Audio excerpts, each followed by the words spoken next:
Hi ಎಲ್ರಿಗೂ ನಮಸ್ಕಾರ. ಕನ್ನಡತಿಯ ಕಥೆಗಳು ಯೂಟ್ಯೂಬ್ ಚಾನಲ್ಗೆ ನಿಮ್ಮೆಲ್ರಿಗೂ ಸ್ವಾಗತ.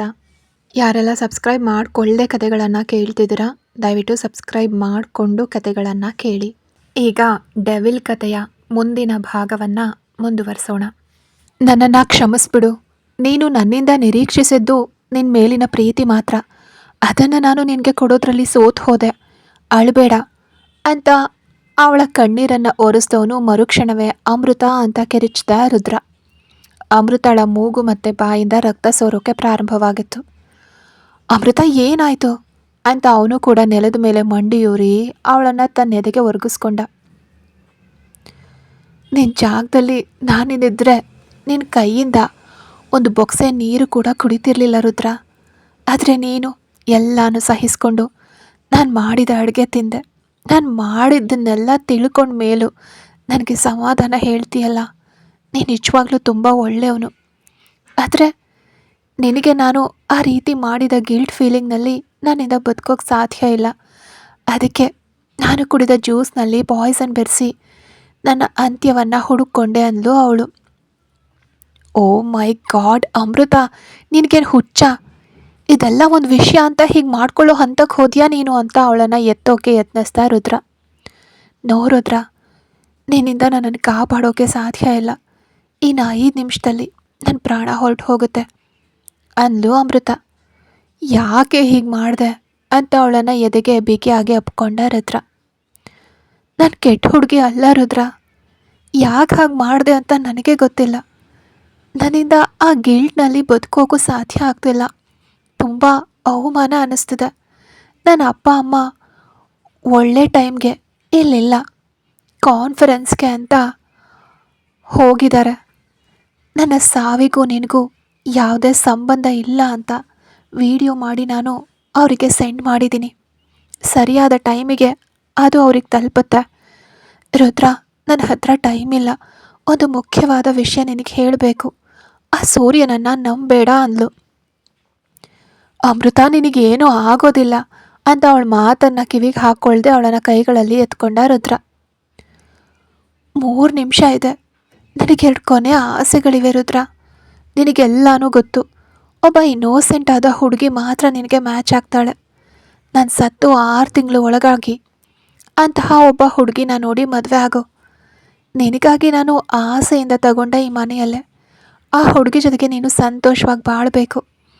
ಅದನ್ನು ನೋಡಿದ ಮೇಲಷ್ಟೇ ನನ್ನ ಆತ್ಮಕ್ಕೆ ಶಾಂತಿ ಸಿಗೋದು ಅಂದ್ಲು ಅಮೃತ. ಶಟ್ ಅಪ್ ಅಮೃತ ಅಂತ ಅವಳನ್ನು ಎತ್ಕೊಂಡು ಬಾಗಿಲಿನ ಹತ್ರ ತಲುಪಿದ್ದ ರುದ್ರ. ನಾನು ಹಿಂಗೆ ಮಾಡ್ಕೊಂಡಿದ್ದು ಯಾರಿಗೂ ತಿಳಿಬಾರ್ದು ರುದ್ರ. ಇದಕ್ಕಾಗಿಯೇ ನಾನು ಸತ್ತು ಹೋದೆ ಅಂತ ಯಾರಿಗೂ ಗೊತ್ತಾಗಬಾರ್ದು. ಆ ಅವಮಾನವನ್ನು ನನ್ನಿಂದ ತಡ್ಕೊಳ್ಳೋಕ್ಕೂ ಸಾಧ್ಯ ಇಲ್ಲ. ಯಾರ ಹತ್ರವೂ ನೀನು ಅದನ್ನು ಹೇಳಬಾರ್ದು. ಹೇಳೋದಿಲ್ಲ ಅಂತ ನಾನು ನಂಬ್ತೀನಿ. ಇಷ್ಟು ದಿನ ನಿನ್ನ ಮೇಲೆ ನಾನಿಟ್ಟಿದ್ದು ಪ್ರೀತಿ ಅಂದ್ಕೊಂಡಿದ್ದೆ, ಅದು ಕ್ರಶ್ಶು. ಆದರೆ ಈ ಕ್ಷಣ ನಿಜವಾಗ್ಲೂ ನಿನ್ನನ್ನು ಪ್ರೀತಿಸ್ತಿದ್ದೀನಿ ರುದ್ರ. ಟೈಮ್ ಅಪ್ ಅಂದ್ಲು ಅವಳು. ಕಾರ್ ಬಾಗಿಲನ್ನು ಅವನು ತೆರೆಯೋದ್ರೊಳಗಡೆ ಅಮೃತಾಳ ತಲೆ ತೂಗಿ ಬಿದ್ದಿತ್ತು. ಎಷ್ಟು ನಿಮಿಷ ಅವಳನ್ನು ಹಾಗೆ ನೋಡ್ತಾ ಶಿಲೆಯಂತೆ ನಿಂತು ಹೋದ್ನೋ ತಿಳಿಲಿಲ್ಲ. ಹಾಗೆಯೇ ಅವಳನ್ನು ಮಡಿಲಲ್ಲಿ ಮಲಗಿಸ್ಕೊಂಡು ಕೂತ. ಚಿಕ್ಕ ವಯಸ್ಸಿನಿಂದ ಅವನು ನೋಡಿ ಆಶ್ಚರ್ಯಪಟ್ಟ ಹುಡುಗಿ ಅಮೃತ. ತುಂಬ ಧೈರ್ಯವಂತೆ ಅವಳು ಅಂತ ಅವನು ಅಂದ್ಕೊಂಡಿದ್ದಾಗ ಅವಳೊಳಗೂ ಹೂವಿಗಿಂತ ಮೃದುವಾದ ಹೃದಯದೊಂದು ನಿದ್ರಿಸ್ತಿತ್ತು ಅನ್ನೋದು ಅವನಿಗೆ ಈಗಷ್ಟೇ ಅರ್ಥ ಆಯಿತು. ಒಂದು ಸಣ್ಣ ತಪ್ಪನ್ನು ಕೂಡ ಸಹಿಸ್ಕೊಳ್ಳೋಕ್ಕಾಗದೆ ಆತ್ಮಹತ್ಯೆವರೆಗೆ ಹೋಗಿದ್ದಾಳಂದರೆ. ಬೆಳಗ್ಗೆ ಅವನ ಜೊತೆಗೆ ಸಂತೋಷವಾಗಿ ಹೋದವಳನ್ನು ಸಾಯಂಕಾಲ ಶವವಾಗಿ ಎತ್ಕೊಂಡು ಬಂದ ರುದ್ರ. ಕುಟುಂಬವೇ ಆಘಾತಕ್ಕೊಳಗಾಯಿತು. ಪೋಸ್ಟ್ ಮಾರ್ಟಮ್ ಮಾಡೋಕ್ಕೂ ನಿರಾಕರಿಸ್ತಾ ರುದ್ರ. ಅವನ ಅಧಿಕಾರ ಅಲ್ಲಿ ಎದ್ದು ನಿಂತಿತ್ತು. ಏನೋ ಭದ್ರ ನಡೀತಿದೆ ಅಂದರು ಬಲರಾಮ್. ನನಗೂ ಗೊತ್ತಿಲ್ಲಪ್ಪ. ಪೋಸ್ಟ್ ಮಾರ್ಟಮ್ ಮಾಡೋದು ಬೇಡ ಅಂತ ಇವನು ಹೇಳೋದನ್ನು ನೋಡಿದ್ರೆ ಇವನೇ ಏನೋ ಮಾಡಿದ್ದಾನೆ ಅನಿಸುತ್ತೆ ಅಂತ ಬಲರಾಮ್ ಮತ್ತು ಭದ್ರ ರುದ್ರನಿಗೆ ಕೊಲೆಗಾರನ ಪಟ್ಟ ಕಟ್ಟಿದ್ರು.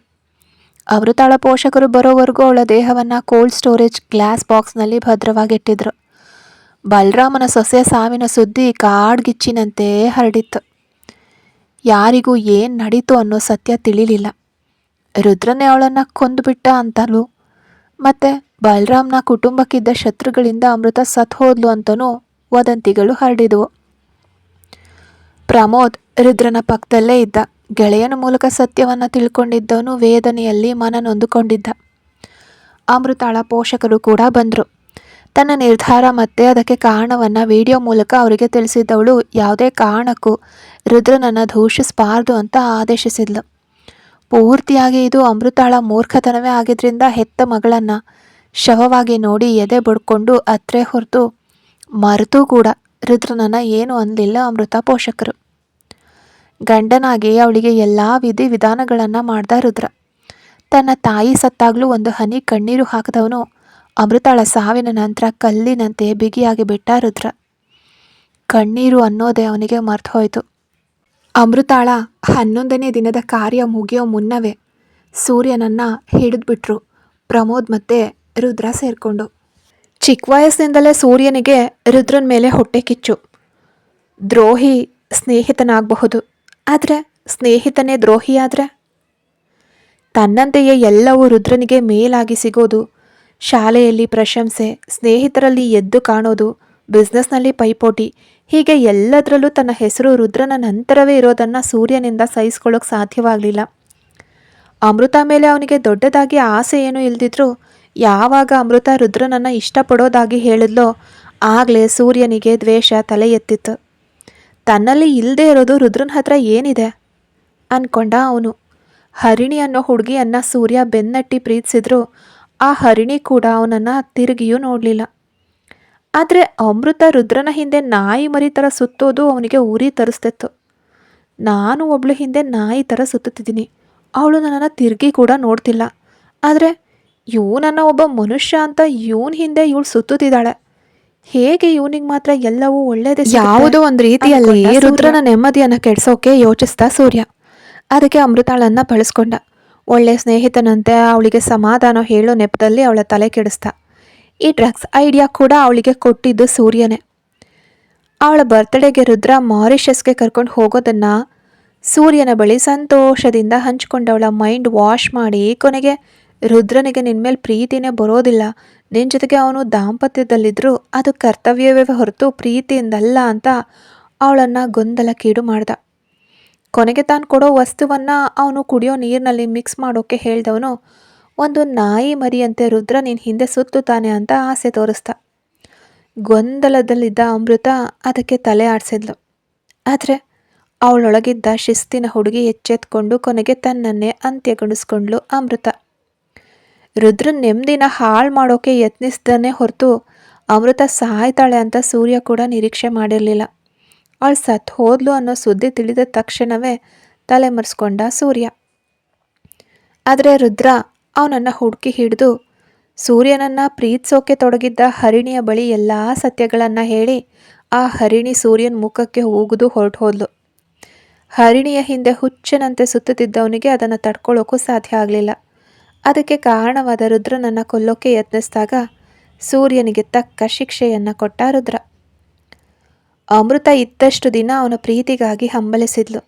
ಒಂದು ವೇಳೆ ಅದನ್ನು ರುದ್ರ ಸರಿಯಾಗಿ ನೀಡಿದರೆ ಈ ವೇಳೆಗೆ ಅಮೃತ ಜೀವಂತವಾಗೇ ಇರ್ತಿದ್ಲು. ಅವಳ ಕೊನೆಯ ಆಸೆಯನ್ನು ನೆರವೇರಿಸಿದವನು 6 ತಿಂಗಳ ಒಳಗಾಗಿ ಅವಳು ಆಸೆ ಪಟ್ಟಂತೆಯೇ ಮುಗ್ಧೆಯಾದ ಸಾಗರಿಯ ತಂಗಿ ಸುಸ್ವರಳನ್ನು ಮದುವೆ ಆದ ರುದ್ರ. ಎಲ್ಲವನ್ನ ಯೋಚಿಸ್ತಾ ಸುಸ್ವರಳನ್ನು ನೋಡ್ತಾ ಸೈಡ್ ಚೇರ್ನಲ್ಲಿ ಕೂತಿದ್ದ ರುದ್ರ. ಅಮೃತ ನನಗಾಗಿ ಏನೇನೋ ಮಾಡಿದ್ಲು. ಅವಳ ಯಾವ ಪ್ರಯತ್ನವೂ ನನಗೆ ಅವಳ ಮೇಲೆ ಪ್ರೀತಿ ಬರುವಂತೆ ಮಾಡಲಿಲ್ಲ. ಆದರೆ ನೀನು ಏನು ಮಾಡಿದೆ? ನೀನು ಯಾವುದರಿಂದ ನನಗೆ ನೀನಂದರೆ ಇಷ್ಟೊಂದು ಇಷ್ಟ ಆಗ್ತಿದೆ ಅಂತ ಮೆಲ್ಲನೆಯ ಮುಗುಳ್ನಗೆಯೊಂದು ರುದ್ರನ ತುಟಿಗಳಲ್ಲಿ ಮೂಡಿತ್ತು. ಹೌದು, ರುದ್ರ ಈಗ ಸುಸ್ವರಳನ್ನು ಪ್ರೀತಿಸ್ತಿದ್ದಾನೆ. ಬೆಳಗ್ಗೆ ಸುಸ್ವರ ಕಣ್ಬಿಟ್ಲು. ಕುರ್ಚೀಲಿ ಕೂತ್ಕೊಂಡೇ ರುದ್ರ ನಿದ್ರೆ ಮಾಡ್ತಿದ್ದ. ಅವನನ್ನು ಕಂಡ ತಕ್ಷಣವೇ ರಾತ್ರಿ ನಡೆದಿದ್ದೆಲ್ಲ ನೆನಪಿಗೆ ಬಂತು. ಚೀರಾಡೋಕೆ ಹೋದವಳು ತನ್ನೆರಡು ಕೈಗಳಿಂದ ಬಾಯನ್ನು ಮುಚ್ಕೊಂಡ್ಳು. ಅಲ್ಲಿಂದ ಎದ್ದು ಓಡೋಕೆ ಅವಳು ಪ್ರಯತ್ನಿಸಿದಾಗ ಅವಳ ಕಾಲಿನ ಗೆಜ್ಜೆಯ ನಾದ ರುದ್ರನನ್ನು ಎಬ್ಬಿಸ್ಬಿಟ್ಟಿತ್ತು. ಅವನು ಕಣ್ಣು ತೆರೆದ ತಕ್ಷಣ ಚಾಕ್ಲೇಟ್ ಕದ್ದು ಸಿಕ್ಕಿ ಬಿದ್ದ ಮಗುವಿನ ಥರ ಸುಸ್ವರ ಕಂಗಾಲಾಗಿ ನೋಡಿದ್ಲು. ಎಲ್ಲಿಗೆ ಹೋಗ್ತಿದ್ಯಾ ಸುಸ್ವರ ಅಂತ ಗಂಟಲಿನ ಕರಕರ ಶಬ್ದದಲ್ಲಿ ಕೇಳ್ದ ರುದ್ರ. ಅದು ಬಾತ್ರೂಮ್ ಅಂದ್ಲು ಸುಸ್ವರ. ಹ್ಞೂ ಅಂದ ರುದ್ರ. ಓಡ್ ಹೋದ್ಲು ಅವಳು. ಅವಳು ಕೇಳಲಿರೋ ಪ್ರಶ್ನೆಗಳಿಗೆ ತನ್ನನ್ನು ತಾನು ಸಿದ್ಧಪಡಿಸ್ಕೊಂಡ ರುದ್ರ. ಸುಸ್ವರ ಎಷ್ಟೇ ನಿಧಾನವಾಗಿ ಸ್ನಾನ ಮಾಡಿ ಅಡುಗೆ ಕೆಲಸಗಳನ್ನ ಮುಗಿಸಿ ಬೇರೆ ಕೆಲಸಗಳನ್ನು ನಿಭಾಯಿಸಿದ್ರು ರುದ್ರನನ್ನು ನೇರ ಎದುರಿಸ್ಬೇಕಾದ ಕ್ಷಣ ಬಂದೇ ಬಿಟ್ಟಿದೆ ಅನ್ನೋದನ್ನು ಅರಿತ್ಲು ಈಗ. ಇನ್ನು ಎಷ್ಟು ಹೊತ್ತು ನನ್ನನ್ನು ಅವಾಯ್ಡ್ ಮಾಡ್ತೀಯಾ ಅಂತ ಆಫೀಸಿಗೆ ರೆಡಿ ಆಗುವಾಗ ಕೇಳ್ದ ರುದ್ರ. ಕೆಲಸ ಮಾಡ್ತಿರೋ ಥರ ನಟಿಸ್ತಿದ್ದವಳು ಹೀಗೆ ಭ್ರಮೆಗೊಂಡ್ಳು.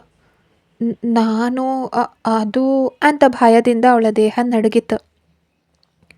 ಇಲ್ಬಾ ಅಂತ ಅವಳನ್ನು ಕರೆದು ಕೂರಿಸ್ತವನು. ನಿನ್ನೊಳಗೆ 10 ಪ್ರಶ್ನೆಗಳಿವೆ, ಎಲ್ಲದಕ್ಕೂ ಉತ್ತರ ಹೇಳೋಕೆ ನಾನು ಕೂಡ ರೆಡಿ ಇದ್ದೀನಿ, ಕೇಳು ಅಂತ ಶೂಲೇಸ್ ಕಟ್ಕೊಳ್ತಲೇ ಕೇಳ್ದ ರುದ್ರ. ನಿಜಾನೇ 10 ಪ್ರಶ್ನೆಗಳೇ ಇವೆ, ಆದರೆ ಕೇಳೋಕೆ ಭಯ ಆಗ್ತಿದೆಯಲ್ಲ ಅವಳಿಗೆ. ಕೊಲೆ ಮಾಡೋದು ಅಂದರೆ ಏನು ಸಣ್ಣ ವಿಷಯನಾ? ಕೊಲೆನೇ ಮಾಡೋನು ಅವಳನ್ನು ಏನಾದರೂ ಮಾಡಿಬಿಟ್ರೆ ಭಯ ಭಯ ಭಯ, ಮನಸ್ಸು ತುಂಬ ಬರೀ ಭಯವೇ ತುಂಬ ಹೋಗಿತ್ತು ಅವಳಿಗೆ. ನನಗೆ ಟೈಮ್ ಆಗ್ತಿದೆ, ಬೇಗ ಕೇಳು ಅಂದ ರುದ್ರ. ಹೇಗೋ ಧೈರ್ಯ ತಂದ್ಕೊಂಡವಳು, ನಾನು ನಿಮ್ಮ ಹತ್ರ ಒಂದೇ ಒಂದು ವಿಷಯ ಕೇಳಬೇಕು ಅನ್ಲು ಸುಸ್ವರ. ರುದ್ರನ ಬೆನ್ಮೂಳೆ ನೆಟ್ಟಗಾಯ್ತು.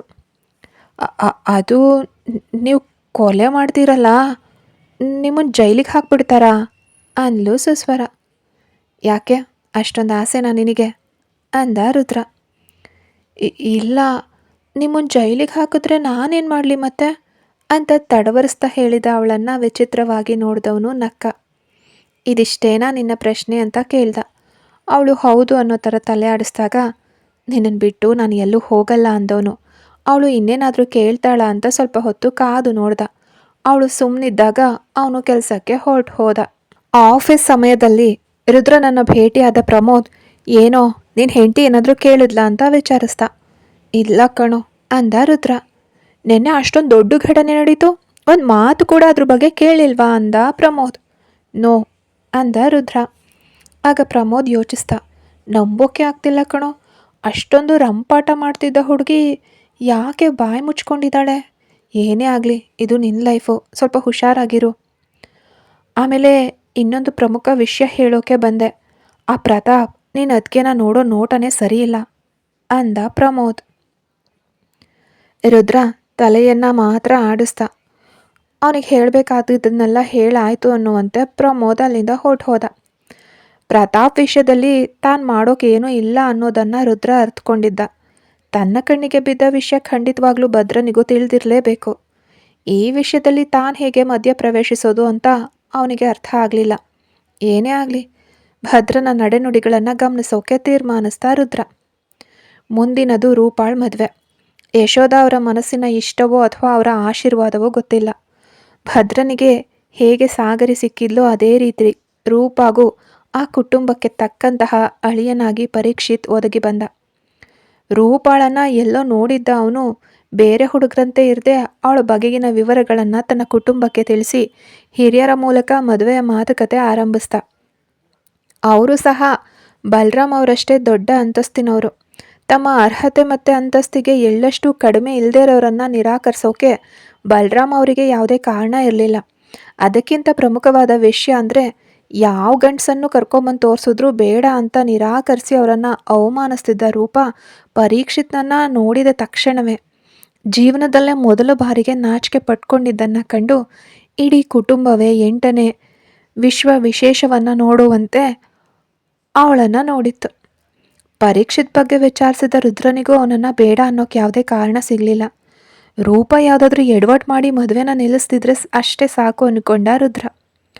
ಆದರೆ ಒಬ್ಬ ಅಣ್ಣನಾಗಿ ಪರೀಕ್ಷಿತ್ನನ್ನು ನೇರವಾಗಿ ಭೇಟಿಯಾದವನು, ನನ್ನ ತಂಗಿಯ ಕ್ಯಾರೆಕ್ಟರ್ ಬಗ್ಗೆ ನಿಮಗೆ ಗೊತ್ತಿಲ್ಲ. ಇಷ್ಟೊತ್ತು ಅವಳ ಅಂದ ಮಾತ್ರವೇ ನಿಮ್ಮ ಕಣ್ಣಿಗೆ ಕಾಣಿಸ್ತಿದೆ. ಮದುವೆ ಆದಮೇಲೆ ಅವಳ ಬಗ್ಗೆ ಗೊತ್ತಾದಾಗ ಅದು ನಿಮ್ಮಿಬ್ಬರ ಲೈಫ್ ಮೇಲೆಯೂ ಎಫೆಕ್ಟ್ ಆಗುತ್ತೆ ಅಂದ. ರುದ್ರ ಏನು ಹೇಳೋಕೆ ಹೊರಟಿದ್ದಾನೆ ಅಂತ ಪರೀಕ್ಷಿತ್ಗೆ ಅರ್ಥ ಆಯಿತು. ನಿಮ್ಮ ತಂಗಿನ ನೋಡಿದ ತಕ್ಷಣವೇ ನನಗಿಷ್ಟ ಆಯಿತು. ಈಗ ಅವಳ ಜೊತೆಗೆ ಮಾತಾಡ್ತಾ ಇದ್ದೀನಿ. ಅವಳು ತುಂಬ ಸೆಲ್ಫಿಶ್, ಬಟ್ ನನ್ನನ್ನು ನಿಜವಾಗ್ಲೂ ಲವ್ ಮಾಡ್ತಿದ್ದಾಳೆ. ಅವಳನ್ನು ಕಂಟ್ರೋಲ್ ಮಾಡೋದು ನನಗಿಷ್ಟ ಇಲ್ಲ. ಸಿ, ಈ ಡ್ರೆಸ್ ನಿನಗೆ ಮ್ಯಾಚ್ ಆಗ್ತಿಲ್ಲ ರೂಪಿ ಅಂತ ಹೇಳಿದ್ರೆ ಜಗಳಕ್ಕೆ ಬಂದುಬಿಡ್ತಾಳೆ. ಅದೇ ರೂಪಿ, ಈ ಡ್ರೆಸ್ನಲ್ಲಿ ನೀನು ಪ್ರಿನ್ಸಸ್ ಥರ ಇದೆಯಾ, ಬಟ್ ಆ ಡ್ರೆಸ್ನಲ್ಲಿ ಏಂಜಲ್ ಥರ ಇರ್ತೀಯಲ್ಲ ಅಂತ ಹೇಳಿ ನೋಡಿ ಅವಳೇ ಈ ಡ್ರೆಸ್ ತೆಗೆದಿಟ್ಟು ನಾನು ಹೇಳಿದ್ದನ್ನು ಒಪ್ಕೊಳ್ತಾಳೆ. ರುದ್ರ, ನೀವು ಇದನ್ನೆಲ್ಲ ಯೋಚನೆ ಮಾಡಿಕೊಂಡು ವರಿ ಮಾಡ್ಕೋಬೇಡಿ. ರೂಪಾಳನ್ನು ನಾನು ನೋಡ್ಕೊಳ್ತೀನಿ. ನಿಮ್ಮ ಜಾಗದಲ್ಲಿ ನಾನಿದ್ದಿದ್ರೆ ನನ್ನ ತಂಗಿ ಕ್ಯಾರೆಕ್ಟರ್ನ ಮುಚ್ಚಿಟ್ಟು ಮದುವೆ ಮಾಡೋಕೆ ನೋಡ್ತಿದ್ದೆ. ಆದರೆ ನೀವು ನನ್ನನ್ನು ಹುಡ್ಕೊಂಡು ಬಂದು ಅವಳ ಬಗ್ಗೆ ಹೇಳಿದ್ರಲ್ವಾ, ನಿಮ್ಮ ಈ ಹಾನೆಸ್ಟಿ ನನಗೆ ತುಂಬ ಇಷ್ಟ ಆಯಿತು ಅಂದ. ಏನೇ ಆಗಲಿ, ಯಶೋಧ ಅವರು ಆಸೆ ಪಟ್ಟಂತೆಯೇ ರೂಪಾಗೂ ಒಳ್ಳೆಯ ಬಾಳ ಸಂಗಾತಿ ಸಿಕ್ಕೇ ಬಿಟ್ಟ. ಪ್ರತಾಪ್ನಿಂದ ಸಾಗರಿಯ ಜೀವನದಲ್ಲಿ ಯಾವುದಾದ್ರೂ ಸಮಸ್ಯೆ ಬಂದ್ಬಿಡುತ್ತೋ ಅನ್ನೋ ಯೋಚನೆಯಲ್ಲಿದ್ದ ರುದ್ರ ಅದನ್ನು ಸುಸ್ವರ ಬಳಿ ಹೇಳಿ ಅವಳನ್ನು ಗೊಂದಲಕ್ಕೀಡು ಮಾಡೋಕ್ಕೆ ಇಷ್ಟಪಡಲಿಲ್ಲ. ಸುಸ್ವರ ಮನಸ್ಸಿನಲ್ಲಿ ಏನು ಯೋಚಿಸ್ತಿದ್ದಾಳೆ ಅಂತ ಅವನಿಗೆ ಅರ್ಥ ಆಗದೆ ಇರುವಾಗ ಇನ್ನು ಸಾಗರಿಯ ಬಗೆಗಿನ ತನ್ನ ಊಹೆಯನ್ನು ಹೇಳಿ ಅವಳನ್ನು ಮತ್ತಷ್ಟು ವೇದನೆಗೀಡು ಮಾಡೋಕ್ಕೆ ಅವನು ಬಯಸಲಿಲ್ಲ. ಸಿಕ್ಕ ಫ್ರೀ ಟೈಮ್ನಲ್ಲಿ ಎಂಬ್ರಾಯ್ಡ್ರಿ ಮಾಡ್ತಾ ಕುಳಿತಿದ್ಲು ಸಾಗರಿ ಇತ್ತ. ಅಂದು ಕೊಂಚ ಬೇಗನೆ ಮನೆಗೆ ಬಂದಿದ್ದ ಭದ್ರ. ಕೆಲವು ದಿನಗಳಿಂದ ಹೊರಗಡೆ ಹೋಗೋವಾಗ ಅವಳ ಕೈ ಹಿಡ್ಕೊಳ್ತಿದ್ದಾನೆ. ಅವಳ ಜೊತೆಗೆ ಮಿತಿ ಮೀರಿ ನಕ್ಕು ಮಾತಾಡ್ತಿದ್ದಾನೆ ಭದ್ರ. ಇದರಲ್ಲಿ ಅತ್ಯಂತ ಆಶ್ಚರ್ಯದ ವಿಷಯ ಅಂದರೆ ಹೊರಗಡೆ ಅವಳಿಗೆ ಗೌರವ ಬೇರೆ ಕೊಡ್ತಿದ್ದಾನೆ. ಈ ರೀತಿ ವಿಷಯಗಳನ್ನು ಭದ್ರನಿಂದ ನಿರೀಕ್ಷಿಸೋಕೆ ಸಾಧ್ಯವೇ ಇರಲಿಲ್ಲ. ಕನಸಿನಲ್ಲೂ ಸಾಗರಿ ಯೋಚಿಸಿಯೂ ಕೂಡ ನೋಡದ ವಿಷಯಗಳೆಲ್ಲ ಈಗ ಅವಳ ಜೀವನದಲ್ಲಿ ನಡೀತಿದ್ದಿದ್ದು ಅದ್ರ ಬಗ್ಗೆ ಹಂಚ್ಕೊಳ್ಳೋಕೆ ಮಾತ್ರ ಅವಳಿಂದ ಆಗ್ತಿರ್ಲಿಲ್ಲ. ಒಂದು ಕಡೆ ಎದೆ ಧಸಕ್ಕಂತಿದ್ರು, ಇನ್ನೊಂದು ಕಡೆ ಅವಳ ಹೃದಯ ಅದನ್ನು ಆನಂದಿಸ್ತಿತ್ತು. ಕಾರಣ, ಭದ್ರ ಅಂದರೆ ಅವಳಿಗೆ ಇಷ್ಟ. ಬಲವಂತವಾಗಿ ಅವಳ ಸೌಂದರ್ಯವನ್ನು ನೋಡಿ ಮದುವೆ ಆದವನೇ ಆದರೂ ಅವನು ಆಸೆಯಿಂದ ಮಾತಾಡೋ ಕ್ಷಣಗಳು, ಅವನಲ್ಲಿರೋ ಒಳ್ಳೆ ವಿಷಯಗಳನ್ನು ಹಠವಾಗಿ ನೆನೆದು ನೋಡ್ಕೊಳ್ತಿದ್ಲು. ಎಲ್ಲಾದರೂ ಹೊರಗಡೆ ಊರಿಗೆ ಅಂದರೆ ಫಾರಿನ್ ಟ್ರಿಪ್ ಹೋಗಬೇಕಾಗಿ ಬಂದರೆ ರೂಪಾಗೆ ಮರ್ಯಾದೆ ತರುವವನು ಖಂಡಿತವಾಗ್ಲೂ ಸಾಗರಿಗೂ ಏನಾದರೂ ತೊಗೊಂಡು ಬರ್ತಿದ್ದ. ಅದನ್ನು ರೂಪ ಎದುರಿಗೆ ಮಾತ್ರ ಕೊಡ್ತಿರ್ಲಿಲ್ಲ. ಅವಳ ಉಡುಪಿಗೆ ತಕ್ಕಂತೆ ಒಡವೆಗಳನ್ನು ಧರಿಸೋಕೆ ಸಾಗರಿಗೆ ಸರಿಯಾಗಿ ಗೊತ್ತಾಗ್ತಿರ್ಲಿಲ್ಲ. ಹಳ್ಳಿ ಮುಖ್ಯ ಅಂತ ಅವಳನ್ನು ಬೈದರೂ ಕೂಡ ಅವಳ ಉಡುಪಿಗೆ ಹೊಂದೋ ಒಡವೆಗಳನ್ನು ಅವನೇ ಆಯ್ಕೆ ಮಾಡಿ ಕೊಡ್ತಿದ್ದ. ಅದು ಅವಳಿಗೆ ತುಂಬ ಅಚ್ಚುಕಟ್ಟಾಗಿ ಒಪ್ತಿತ್ತು. ಓಡೋಡಿ ಬಂದು ಅವಳನ್ನು ಜೋಪಾನ ಮಾಡ್ದಿದ್ರು ಅವಳನ್ನು ಮೀರಿ ಅವನ ನೋಟ ಇನ್ನೊಬ್ಬ ಹೆಣ್ಣಿನ ಮೇಲೆ ಬಿದ್ದದ್ದೇ ಇಲ್ಲ. ಎಲ್ಲಿ ಭದ್ರನು ಇನ್ನೊಬ್ಬಳನ್ನು ಹುಡ್ಕೊಂಡು ಹೋಗ್ಬಿಡ್ತಾನೇನೋ ಅನ್ನೋ ಭಯ ಇಂದಿನವರೆಗೆ ಸಾಗರಿಗೆ ಬಂದಿದ್ದೇ ಇಲ್ಲ.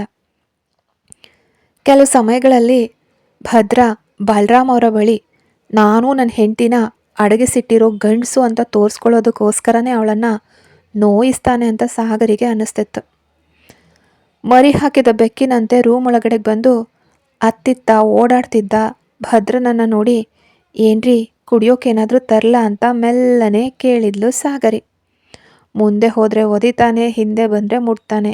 ಬರ್ಬರ್ತಾ ನಿನಗೆ ನನ್ನ ಮೇಲೆ ಭಯನೇ ಇಲ್ದಿರೋ ಹಾಗಾಗಿದೆ. ಬಂದು ಇಷ್ಟೊಂದು ಹೊತ್ತಾಯ್ತು, ಈಗ ನೆಮ್ಮದಿಯಾಗಿ ಕೇಳ್ತಿದ್ಯಾ ಅಂತ ಅವಳು ಅಂದ್ಕೊಂಡಂತೆಯೇ ಉಲ್ಟಾ ಮರು ಉತ್ತರ ಬಂದಿತ್ತು ಭದ್ರನಿಂದ. ಅವನು ಕುಡಿಯೋಕೆ ಜ್ಯೂಸ್ ತಂದುಕೊಟ್ಲು ಸಾಗರಿ. ನನಗೆ ಬ್ಲ್ಯಾಕ್ ಕಾಫಿ ಬೇಕು ಅಂದ ಅವನು.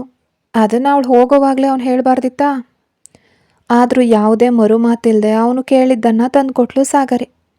ಅದನ್ನು ಪಡ್ಕೊಂಡು ಕುಡ್ದವನು ಏನು ಅನ್ನಿಸ್ತೋ ಏನೋ, ಇವತ್ತು ತಾರಾಳನ್ನು ರೂಪ ಹತ್ರ ಬಿಟ್ಟು ನಾವಿಬ್ಬರು ಮಾತ್ರ ಹೊರಗಡೆ ಹೋಗ್ತಿದ್ದೀವಿ ಅಂದ ಭದ್ರ. ಸಾಗರಿಗಂತೂ ಪ್ರಜ್ಞೆ ತಪ್ಪಿ ಬೀಳುವಂತಾಯಿತು. ಎಲ್ಲಿಗೆ ಅಂತ ಮೆಲ್ಲಗೆ ಕೇಳ್ದವಳನ್ನು, ಹೇಳಿದರೆ ಮಾತ್ರ ಬರ್ತೀಯಾ ಅಂದ ಭದ್ರ. ಅದಕ್ಕೆ ಮೇಲೆ ಅವನ ಬಳಿ ಪ್ರಶ್ನೆ ಕೇಳಿ ಬಯಸ್ಕೊಳ್ಳೋ ಶಕ್ತಿ ಅವಳಲ್ಲಿ ಇಲ್ಲದೆ ಇರೋದ್ರಿಂದ ತನ್ನ ಕೆಲಸ ನೋಡ್ಕೊಳ್ಳೋಕೆ ಹೋದ್ಲು. 8 ಗಂಟೆ ಸುಮಾರಿಗೆ ತಾರಾಳನ್ನು ಭದ್ರ ಎತ್ಕೊಂಡು ಹೋಗಿ ರೂಪಾಳ ರೂಮ್ನಲ್ಲಿ ಬಿಟ್ಟು ಬಂದ.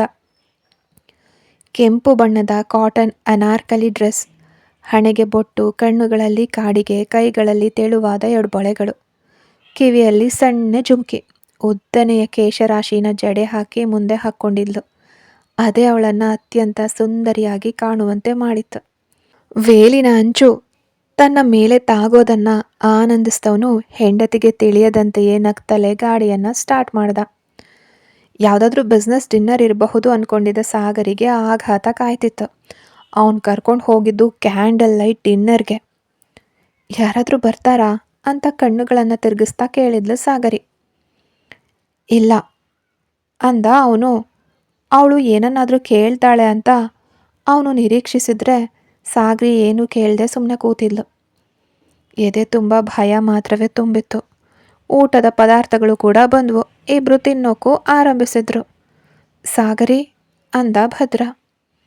ಏನ್ರಿ ಅಂತ ಪಡಬಾರದ ಪಾಡು ಪಟ್ಲು ಸಾಗರಿ. ಯಾಕಿಷ್ಟೊಂದು ನರ್ವಸ್ ಆಗ್ತೀಯಾ? ಸ್ವಲ್ಪ ರಿಲ್ಯಾಕ್ಸ್ ಆಗಿರು ಅಂದ ಭದ್ರ. ಸರಿ ರೀ ಅಂದ್ಲು ಅವಳು. ಹೇಗೆ ಮಾತು ಆರಂಭಿಸ್ಬೇಕು ಅಂತ ತಿಳಿದೆ ಗೊಂದಲಗೊಂಡವನು ಹೇಗೋ ಮಾತಾಡೋಕ್ಕೆ ಪ್ರಾರಂಭಿಸ್ದ. ಸಾಗರಿ, ನೀನು ನನ್ನ ಬಗ್ಗೆ ಏನು ಅನ್ಕೊಳ್ತೀಯ ಅಂತ ಕೇಳ್ದ. ಸಾಗರಿಗೆ ಗಂಟಲಿಗೆ ಊಟ ಸಿಕ್ಕಾಕೊಂಡ ಹಂಗಾಯ್ತು. ಏನೋ ಅಂದ್ಲು. ಮೆಲ್ಲಗೆ ತಿನ್ನೋ, ನೀರು ಕುಡಿ ಅಂದ. ಅವಳು ನೀರು ಕುಡಿದು ಮುಗಿಸಿದ ತಕ್ಷಣ, ನೀನು ನನ್ನ ಬಗ್ಗೆ ಏನು ಯೋಚಿಸ್ತೀಯ ಅಂತ ಕೇಳ್ದ. ಸತ್ಯವಾಗ್ಲೂ ಅವ್ನು ಕೇಳಿದ ಈ ಪ್ರಶ್ನೆಗೆ ಏನು ಉತ್ತರ ಹೇಳಬೇಕು ಅಂತಲೇ ಅವಳಿಗೆ ತಿಳಿಲಿಲ್ಲ. ಅದು ನಿನಗೆ ನಾನು ಇಷ್ಟನಾ ಅಂತ ಕೇಳ್ದ ಭದ್ರ. ದೊಡ್ಡದಾಗಿ ಏನೋ ಬರಲಿದೆ ಅಂತ ಸಾಗರಿಯ ಅಂತರಂಗ ಹೇಳಿತ್ತು. ಭಯದಿಂದ ಕಣ್ಣುಗಳಲ್ಲಿ ನೀರು ತುಂಬಿ ಬಂತು. ಗಂಟಲು ಅಡ್ಡ ಕಟ್ಟಿ ಉಸಿರಾಡೋಕ್ಕೂ ಕಷ್ಟಪಟ್ಲು ಸಾಗರಿ. ಅವಳ ಪ್ರತಿಯೊಂದು ಸನ್ನೆಗಳನ್ನು ಗಮನಿಸ್ತಿದ್ದ ಭದ್ರಂಗೆ ಚಪ್ಪಲಿಲ್ ಹೊಡೆದಂಗಾಯ್ತು. ಮದುವೆ ಆಗಿ ವರ್ಷಗಳೇ ಕಳೆದು ಹೋಗಿವೆ. ಒಂದು ಮಗು ಕೂಡ ಇದೆ. ಇಲ್ಲಿವರೆಗೆ ಇಂತಹ ಪ್ರಶ್ನೆಗಳನ್ನು ಅವಳ ಬಳಿ ಅವನು ಕೇಳಿದ್ದೇ ಇರಲಿಲ್ಲ. ಅವಳಿಗಿಷ್ಟ ಇದೆಯೋ ಇಲ್ವೋ, ಅವನಿಗಿಷ್ಟ ಆಗಿದೆ. ಅವನು ಅಂದ್ಕೊಂಡ ಸಮಯಕ್ಕೆ ಅವಳ ಹಾಸಿಗೆಗೆ ಬರಬೇಕು. ಅವನಿಗಿಷ್ಟವಾದ ಬಟ್ಟೆಗಳನ್ನು ಅವಳು ಧರಿಸ್ಬೇಕು. ಅವನು ಯಾರ ಹತ್ರ ಮಾತಾಡಬೇಕು ಅಂತಾನೋ ಅವ್ರ ಬಳಿ ಮಾತ್ರನೇ ಅವಳು ಮಾತಾಡಬೇಕು. ಅವನು ತಿನ್ನೋಕೆ ಹೇಳಿದ ಊಟನೇ ಅವಳು ತಿನ್ನಬೇಕು. ಅವನು ಒಂದು ಹೇಳಿದ್ರೆ ಅದನ್ನು ಮೀರುವಂತಿರಲಿಲ್ಲ ಅವಳು. ಇಷ್ಟೇ ಯಾಕೆ, ಅವರ ದಾಂಪತ್ಯ ಜೀವನದಲ್ಲಿ ಒಮ್ಮೆಯೂ ಸಾಗರಿಯಾಗಿ ಅವಳೇ ಹೋಗಿ ಅವನನ್ನು ತಪ್ಕೊಂಡಿದ್ದಾಗಲಿ ಮುದ್ದಾಡಿದ್ದಾಗಲಿ ಇಲ್ಲವೇ ಇಲ್ಲ. ಅವನು ಹೇಳಿದ್ರೆ ತಪ್ಕೊಳ್ತಾಳೆ, ಮುತ್ತು ಕೊಡು ಅಂದರೆ ಮುತ್ತು ಕೊಡ್ತಾಳೆ. ಯಾಕೆ ಈಗ ಇಷ್ಟೊಂದು ಎಮೋಷನಲ್ ಆಗ್ತೀಯಾ? ರಿಲ್ಯಾಕ್ಸ್ ಆಗಿರು. ವಾಶ್ರೂಮ್ ಆ ಕಡೆ ಇದೆ ನೋಡು, ಹೋಗಿ ಸ್ವಲ್ಪ ಟಚಪ್ ಮಾಡ್ಕೊಂಡು ಬಾ ಅಂದ ಭದ್ರ. ಸಾಗರಿಗೆ ಆ ಕಾಲಾವಕಾಶ ಅಗತ್ಯವಾಗಿದ್ದರಿಂದ ತಕ್ಷಣವೇ ಓಡ್ ಹೋದ್ಲು. ಒಂದಷ್ಟು ತನ್ನನ್ನು ತಾನು ನಿಭಾಯಿಸ್ಕೊಂಡವಳು ಭದ್ರ ಯಾಕೆ ಈ ರೀತಿ ನಡ್ಕೊಳ್ತಿದ್ದಾನೆ ಅಂತ ಯೋಚಿಸ್ತಾ ಹೊರಗಡೆಗೆ ಬಂದವಳಿಗೆ ಮಹಾ ಆಘಾತವೇ ಕಾಯ್ತಿತ್ತು. ಕಾರಣ, ಅಲ್ಲಿ ಅವಳಿಗೋಸ್ಕರ ಕಾಯ್ತಿದ್ದವನು ಪ್ರತಾಪ್. ಕತೆ ಮುಂದುವರಿಯುತ್ತೆ.